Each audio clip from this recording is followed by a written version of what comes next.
My ex-wife cheated, left, and begged to come back years later. I stayed silent until she commented under my new girlfriend's viral video. Why did next? It wasn't petty. It was earned. Before we dive in, drop a comment with where you're watching from, and don't forget to hit subscribe for more videos like this. Let's begin. The night it all began wasn't stormy or dramatic. It was a clear Los Angeles evening, sky dull with city haze, the kind that feels too quiet. Michael Carter had just returned home from a late shift at the agency where he worked as a creative director. Long hours, burnt coffee, and back pain from his aging ergonomic chair. Everything about his life screamed stability, predictability. Married to Allison for 7 years. No kids. Just a home, 2 dogs, Ranger and Miles, and a shared Netflix account. Until that night, he walked into the house and sensed it. Something off. Not a burglary. Something heavier. The kind of silence that feels like it's trying to warn you. Allison was sitting on the edge of the bed, her hands folded like she was about to deliver a eulogy. Her mascara was smudged, but not from crying. No, she had cried earlier. This was the after, when guilt runs out of tears. I slept with someone, she whispered, voice barely audible. Michael just stared. No reaction. Not yet. His brain refused to process. Who? He finally asked, his voice hollow. Ethan, she replied. Ethan. A name that cracked through his spine like ice water. Ethan was his friend, his college roommate, best man at their wedding. Michael didn't shout. He didn't cry. Instead, he walked out, drove for 2 hours, ate a cold cheeseburger in a diner he couldn't name, and came back home to sleep on the couch. It wasn't noble. It was shock in slow motion. The next morning, she tried to talk. He said nothing. By that evening, he had packed a small suitcase, took the dogs, and left. They divorced within 6 months. The betrayal was public. Ethan vanished from his social circle. Michael's family stopped inviting Allison to holiday dinners. Her sisters texted him apologies. None of it mattered.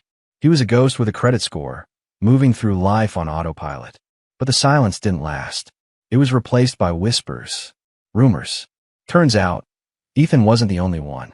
A year later, Michael discovered that Allison had been unfaithful multiple times. Friends, co-workers, even a neighbor. She called it a phase. Her friends called it finding herself. Michael called it the end. He buried the pain in workouts, boxing, and therapy. He stopped drinking, cut sugar, adopted a strict diet, and hit the gym like it owed him money. His revenge body became a legend among his circle. Lean, strong, confident. But his healing wasn't just physical. It was strategic. He rebuilt. Slowly. He started freelancing, created a design firm from scratch, worked with small clients at first, then bigger names. Eventually, a viral ad campaign landed him on Forbes' Creators to Watch list. Allison had mocked his dreams once. Now he lived them. Still, he felt no peace. Closure wasn't healing. It was accountability, and she never gave it. But life had one more twist. 3 years after the divorce, Allison texted him out of nowhere. Hey, can we talk? Michael stared at the message, thumb hovering. Then he replied with one word. Why? She replied in less than a minute. It's not what you think. Michael almost laughed. After everything, this was her opener. He tossed his phone onto the kitchen counter like it might infect him. But curiosity is claws. That night, after a silent dinner and a walk with Ranger and Miles through the moonlit neighborhood, he picked it up again. Her next message sat there, blinking. I made mistakes. I know that now. But can we just meet once? For closure. Closure. That word again. Like it was something you could hand over on a napkin. Michael didn't respond. Not for a week. But then one Thursday night, after too much coffee and a brief stalk through her social media, photos of her looking tired, older, her smile never quite reaching her eyes, he replied. Saturday, 2 p.m., the park near Melrose. He arrived early, like always, watching the fountain, watching couples walk by. Then he saw her.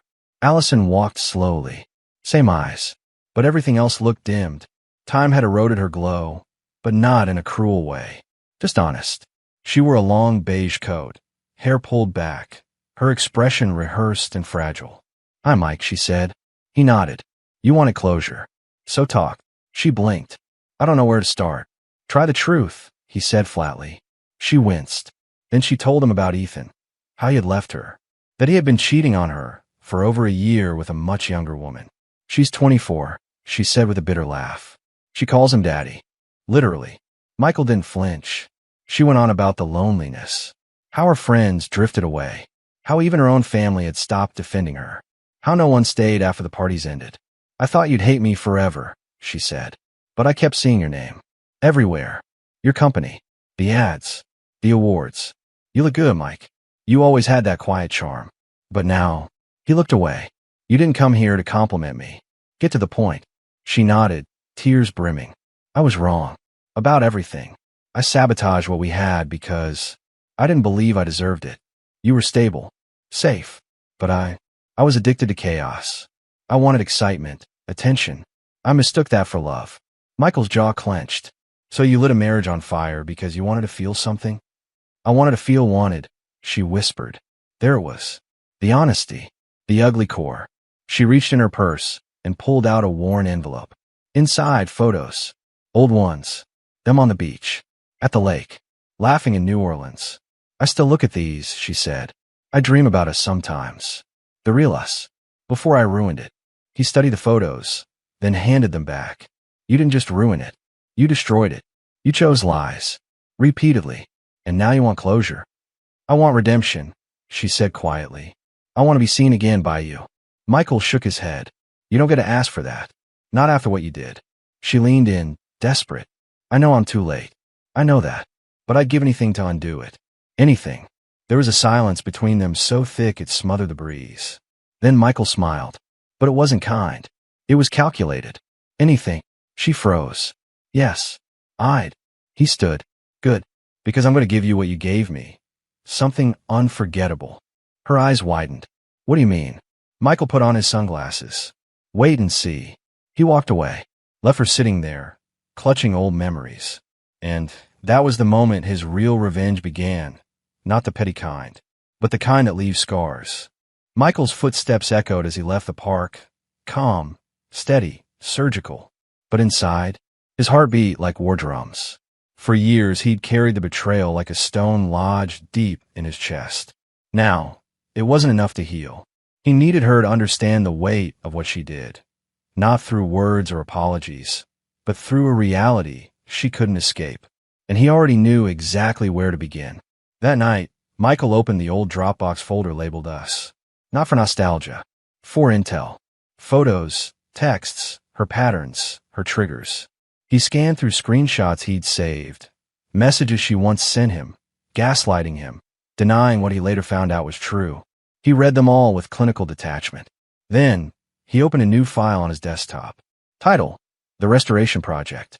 This wasn't about hurting her. It was about restoring the version of himself she tried to break.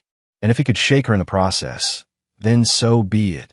He reached out to one person he had not spoken to in 4 years, Claire Reynolds, a former coworker and one of the very few people who had warned him about Allison before it all went south. She was the quiet observer back then. Now, she was a senior strategist at a rising PR firm. He messaged, Claire, need 15 minutes. In person. You'll want to hear this. She replied in 5. Name a place. They met the next morning at a minimalist cafe downtown. Claire walked in, confident as ever, her blazer sharper than his own. You look dangerous, she said, smirking. I like it. He nodded once. I want your help. I figured. This is about her, right? He laid it all out. Everything. How Allison reached out. How she cried. How she begged. And how, this time, he wasn't just walking away. Claire leaned back, thoughtful. You don't want to embarrass her. You want to expose the gap between the fantasy she sold and the life she destroyed. Michael nodded. Exactly. I want to dismantle her illusion. Slowly. Publicly. Without ever touching her. Claire tapped her pen on her lip. Then we start with visibility. By the end of the meeting, a plan had been drafted. Phase 1. Rebrand. Michael's personal profile got a makeover. Not fake, just finely polished. Claire's team updated his online presence. New photos, updated bios, press releases highlighting his recent successes. Old colleagues reshared his work. Every move calculated, professional. It wasn't revenge. It was spotlighting what she threw away. Phase 2. The event. Claire invited him to speak at a creative tech summit in the city, a panel she was moderating. But it wasn't just any summit. Allison's firm was sponsoring one of the booths. Michael walked into that conference like he owned the air around him. Custom-tailored suit. Clean fade. No ring. No bitterness. Just presence. Confidence. And fate, as always, added drama. Allison was there, standing at her company's table, dressed like she was trying to look younger than she felt, next to a junior exec who looked uncomfortable in his own shoes. Her eyes met Michael's across the room. She froze. He gave a small, polite nod and kept walking. Claire introduced him on stage. Our next speaker is a visionary in branding and emotional recovery through storytelling. Please welcome Michael Carter. The crowd applauded. Allison stood at the back, pale. Michael's keynote wasn't about betrayal. Not directly, but his words were surgical. Sometimes, we're forced to become the version of ourselves someone else was too small to believe in. And when that happens, you don't just move on. You evolve. You build. And eventually, they see you again. But by then, you're not the same. The room clapped. Allison stood still, stunned. Afterwards, she waited by the exit. Michael. But he walked past her. Not angry. Not cruel. Just unreachable. That night, she sent a message. You were incredible. I'm proud of you. He didn't reply. 3 weeks passed. Silence stretched like tension wire between them, and Michael didn't once break it. Allison, however, was spiraling. It started small, likes on his old posts, anonymous comments under his videos. Then came an email. The subject line read, "Please." No message body. Just one word. One final gasp before collapse. But Michael had already moved past her orbit. He didn't need closure anymore. He was executing a lesson. Claire's plan moved into phase 3, reflection. It was time to hold a mirror to Allison's life, without ever touching her directly. He reconnected with Alex and Diane, a couple who had distanced themselves from him after the divorce. They had been neutral once, swayed by Allison's side of the story. But time had chipped away at the lies. When they met for dinner at a rooftop lounge downtown, Diane spoke first. "We should have called you years ago. She told us you were controlling. Emotionally closed. She said you never made her feel desired."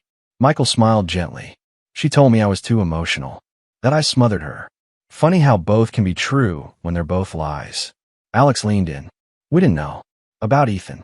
Or the others." Diane added. "She told us it was one mistake. Just Ethan. We believed her." Michael nodded. "I don't blame you. I blamed myself for a long time too." That night, he gave them something she couldn't. Honesty. And in doing so, he began reclaiming the truth she had poisoned. Then came phase 4, revelation. Claire released a video docu-short online about the rise and fall of emotional branding in modern relationships. A subtle, sophisticated look at betrayal in professional partnerships. Nothing about Allison directly, but those who knew, they knew. And someone sent it to her. Allison watched it in her apartment, alone. Rain fell against the windows like judgment. Her kids were at her mother's house. Ethan had long since blocked her. And her job? On the rocks. Why? Because her firm had seen the summit video, and Michael was being considered for a consulting partnership. Her boss called it a branding dream. They wanted his name attached. She would have to sit across from him in pitch meetings. Her pride cracked. That night she called. Voicemail. "Michael, it's me. Again. I know I don't have a right to ask, but I need to see you. One last time. Please. I'm not okay. I haven't been for a long time. I see now what I lost, and it's killing me." He didn't respond. Instead, he sent one text. "Meet me at the place where we first said, I love you. Saturday, 6 p.m. The setup for the final blow." Michael arrived early. The cliffside lookout in Laguna Beach. The ocean whispered below. The same bench they once carved initials into, long since eroded by salt and time. Allison arrived on time. She looked tired, like a candle burning from the inside. She sat beside him without a word. For a minute, neither of them spoke. Only the wind dared interrupt. "I still remember that night," she whispered. "You brought me here after that stupid diner fight. You said, 'I don't want perfect. I just want honest.'" Michael stared at the ocean. "You remember that." "I never forgot it," she said. "But I wasn't honest. I was weak. I let them fill my head with lies. I was selfish. And now," her voice broke, "now I wake up and wish I'd done everything different." Michael turned, finally looking at her. "Do you love me?" She nodded, tearful. More than I ever did. More than I deserved to. He leaned closer. Then tell me everything. What? Tell me. Every name. Every betrayal. Every lie. Say it all. Right now. She trembled. Michael, say it, he said. Calm. Stern. And she did. One by one, she listed names. Friends. Neighbors. People they both knew. She confessed to using his insecurities against him, to letting her friends manipulate her, to sleeping with Ethan while Michael was out of town for a funeral. And when she finished, Michael stood. Thank you. That's all I needed. Her eyes widened. Wait, what? What does that mean? He looked down at her. It means I finally have peace. You gave me what I never had. The truth. You'll live with it. I won't. Then, the final blow. I'm getting married, he said. She gasped. What? He pulled out his phone, opened a photo of him and Rebecca, a strong, fiercely kind woman he had met at the summit. The opposite of Allison in every way. The photo showed them smiling, her hand on his chest, a ring on her finger. Allison's lips quivered. You brought me here to tell me that. He nodded. You said you wanted to see me. You wanted closure. Well, here it is. Allison cried. Not sobbed. Cried in that broken, still way, like mourning something already buried. Michael walked away. The wind shifted as Michael walked away from the woman who once shattered him. Every step from that cliffside felt lighter, as if he was leaving behind the final weight tethering him to a version of himself he no longer recognized. He didn't look back. He didn't need to. Closure wasn't in her tears. It was in his choice to never chase them again. Back in the city, his world was fuller than it had ever been. Filled with progress, not patchwork attempts to salvage the past. He returned to his office and closed the file labeled The Restoration Project. He didn't delete it. He didn't need to. It wasn't for revenge anymore. It was for history, for remembering who he became after the fall. Life, it turned out, had more than just healing waiting for him. It had meaning. Rebecca, the woman who now stood beside him, wasn't just beautiful or supportive. She was real, fierce in her empathy, bold in her honesty, and never once making him feel like he had to earn love by suffering for it. They met at the summit, sure, but it wasn't coincidence. It was timing. She had seen his keynote, been in the crowd. Afterward, she walked up and said one thing. That didn't sound like a speech. It sounded like survival. I know the difference. She had her scars too. A broken engagement, a family estranged over money, and a firm belief in second chances, but only for those who proved they earned them. Their first few dates were cautious, not because of fear, but because of mutual respect. Neither rushed, neither overshared. They built from the ground up, brick by brick, truth by truth. Michael told her everything about Allison, not in graphic detail, but with clarity. He didn't hide. He didn't dramatize. He just told the truth. Rebecca listened, and then she said, You're not broken. You're refined. And if she let you go, that's on her. They grew fast, not out of need, but resonance. They shared mornings with slow coffee and newspaper crossword puzzles. Afternoons filming content for Rebecca's travel blog. Michael, once shy of cameras, now appeared regularly beside her in vlogs and interviews. They created stories, not just for followers, but for each other. On Sunday evenings, they walked the trails outside their loft and talked about everything: business, love, fear, future kids, old dreams. Nothing was off limits. And when Rebecca asked him once, Do you think she still watches your videos? Michael simply smiled. She probably watches everyone. Meanwhile, Allison unraveled, not in loud, public ways, but in the silence of being truly alone. The friends who had once fed her arrogance had grown up, or worse, moved on to new drama. Ethan had cut ties after his mistress gave birth. Her job became suffocating after Michael's firm took the spotlight. Her father no longer defended her choices. Her sister stopped responding to her 3 a.m. voice notes.